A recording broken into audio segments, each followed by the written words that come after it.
Okay, Shalom family. I'm going to be talking about the film Birth of a Nation.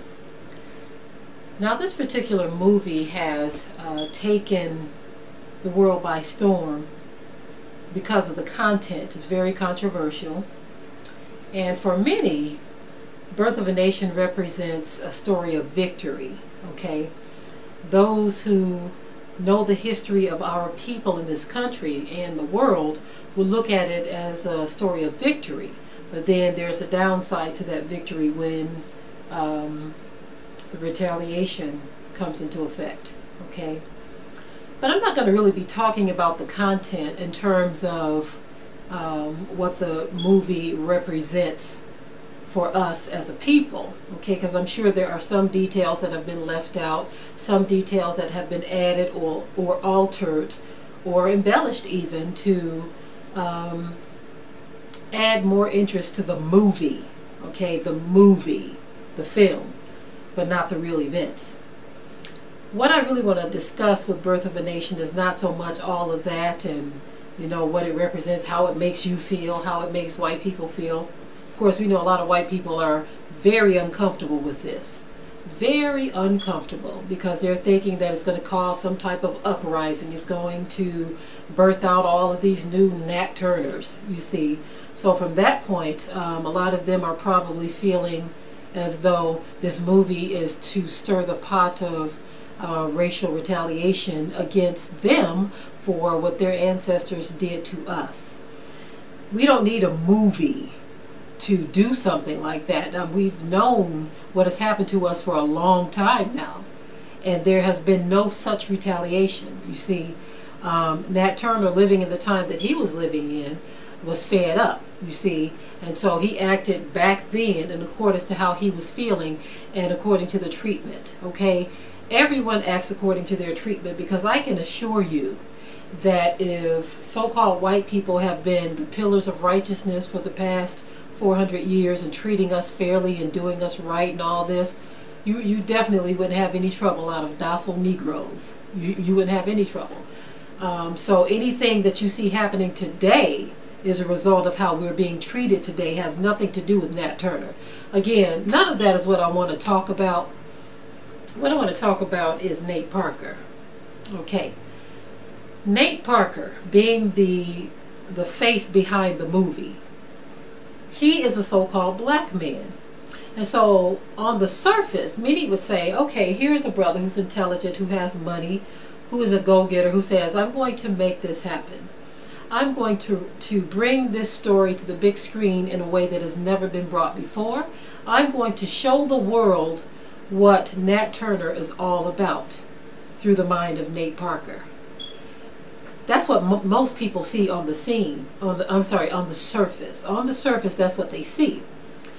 But what I see, and this is just my opinion in which I'm entitled to it, what I see, as with a lot of people, I see that Nate Parker is trying to capitalize on black dollars. He too sees us as liquid money. And so he says, I'm going to get into the pockets of these Negroes, just like the white man does, just like the Jewish man does, just like the Asian man does, just like the Arab and the Chinese, everybody. Nate Parker says, I'm going to get a piece of that simple-minded Negro pie too. And the reason why I say this is because I feel that a man in his position, when I say position, I'm going to explain where I'm coming from. A man in his position, you would think, would be a strong proponent for black families. Wrong. Nate Parker is married to a white woman.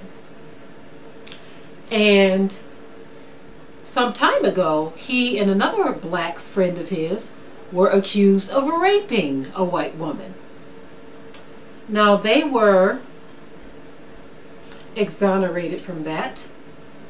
It was proven that they were innocent of that. Okay, and I covered that story early on. So the slate was wiped clean on that. But what we see here is a pattern of black men with money who tend to go after the white woman. You see? And so now what he's doing, he's saying, I'm going to create this movie that's very controversial. In the wake of all these other slave movies, I'm going to create this one that's going to give the black man and the black woman a sense of empowerment to say, hey, look, you can fight back. He knows this is a fight we couldn't win if we tried to do the Nate Parker again today on our own. He knows this, but he doesn't care. All he wants is that liquid money that's dripping out of the pockets of so-called black people. That's what Nate Parker wants. He wants us to flood the theaters so that he can get all of this money so that the Becky that he goes home to every night and sleeps with and has sex with, and I don't know if they have children or not, but that's probably in the works too. She is going to reap the benefits of all the black dollars that actually take the time to go and spend money to watch his movie. Now, listen, I am not saying don't go to watch the movie. That is not what I'm saying. I'm not trying to discourage people from watching the movie. I'm just trying to give you my personal opinion. And yes, it is an opinion that I'm entitled to. I'm giving you my personal opinion on the mindset of Nate Parker because I've seen so many like him. There was a fella that was a part of my homeschool group years ago. He probably still is, but the homeschool group on Facebook, you don't see his activity the way we used to see it years ago. He was always pushing this save black America stuff, save black families, save this, save that, right? And you go on his profile and he is married to a white woman and he lives in Germany. But he's saying save black America. You see what I'm saying? Save black America, but you're married to a white woman. One of his family photos that he put on the group one time, he is like the only black face. His son, out of all their children, is the darkest. He's mixed too, but he's the darkest of all of his family. Some of his daughters look straight up white, okay? His son looks mixed, but every last one of his children married white people. So every last one of this brother's grandchildren look white. Every last one of them. Not one of them looks mixed. Because first of all, his children being mixed, and some of them already looking majority white in the first place, when they married white, their children just look white. And I know some of you who don't understand basic science, some of you still believe that those white children are black because they have a black grandfather. Because you believe the white man's lie of the one-drop rule. That is the white man's lie. That is not the truth. There's no such thing as the one-drop rule. If there was a such thing as a one-drop rule, then that means everybody on the planet is black because everyone came from Adam and Eve. You see? So that one-drop rule is just something to just confuse the minds of simpletons all over again. Those who want to believe everything that the white man says.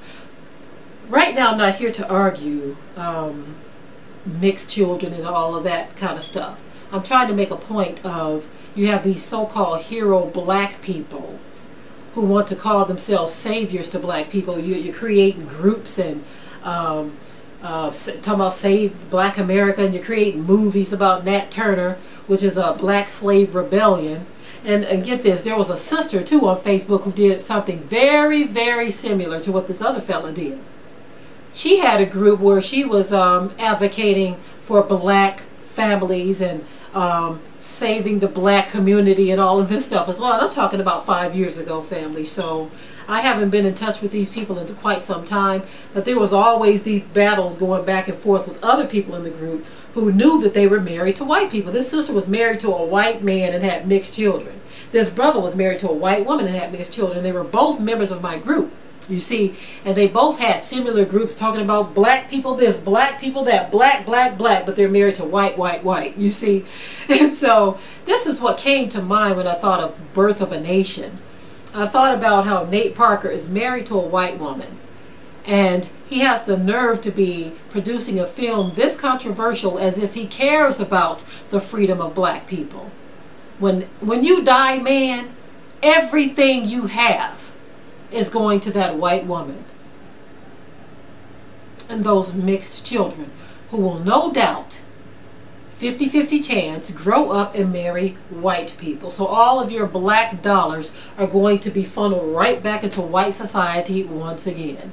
We are liquid money, and you included, Nate Parker. You're liquid money too, because your black dollars will not benefit black people at all. They are going to benefit a white woman and her mixed children, and then your posterity after that, which is most likely going to be white. It's like we're happy and content with giving our wealth and our riches and our money, our fame, our fortune, everything back to the white man and the white woman. This is supporting white supremacy, and we don't know it, we don't believe it, we don't accept it.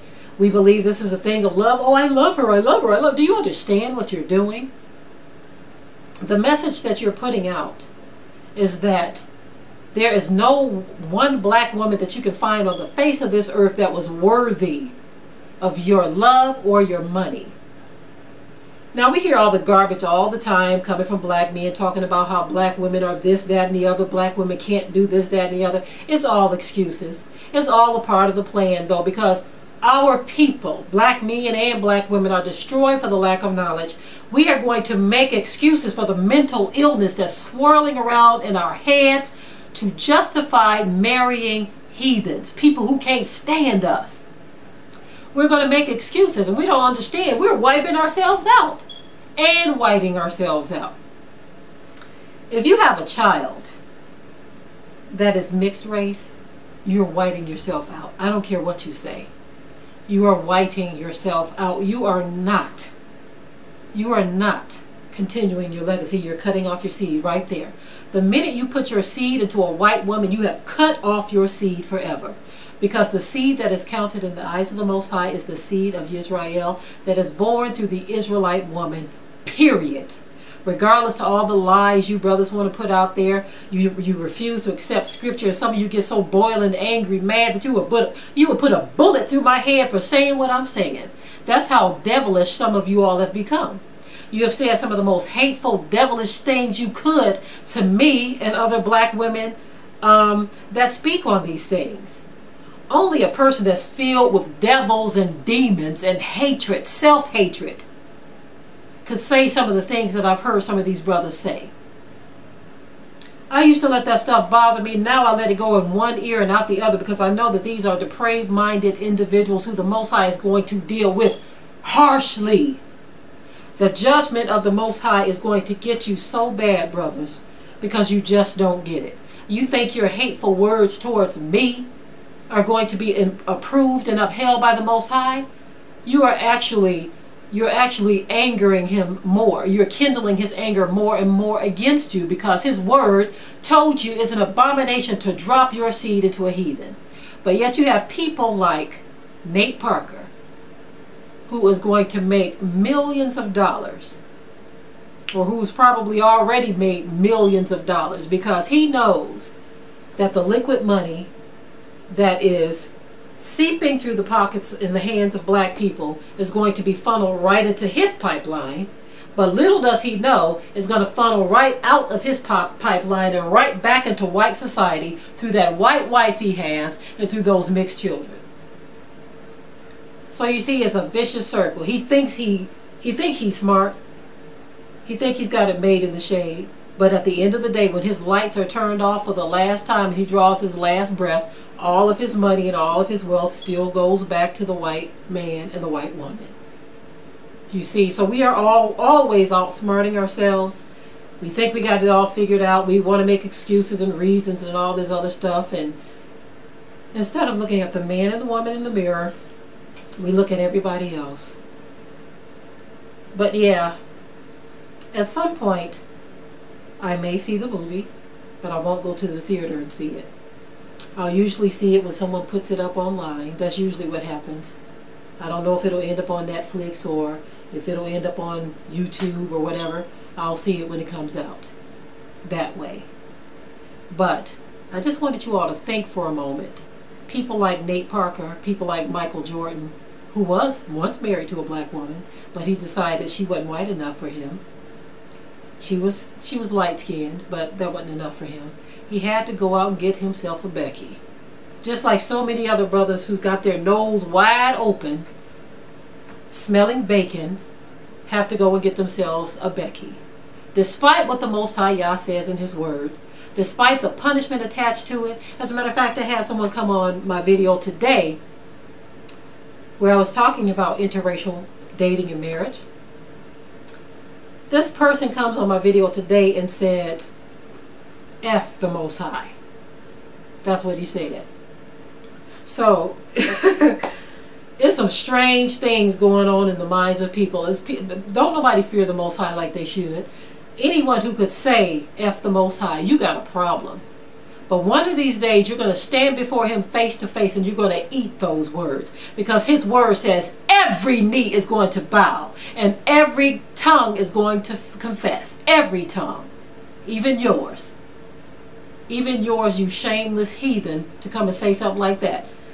Now I call you a heathen, even if you are a brother, because anyone who has the nerve to say something like this, you obviously don't fear the Most High.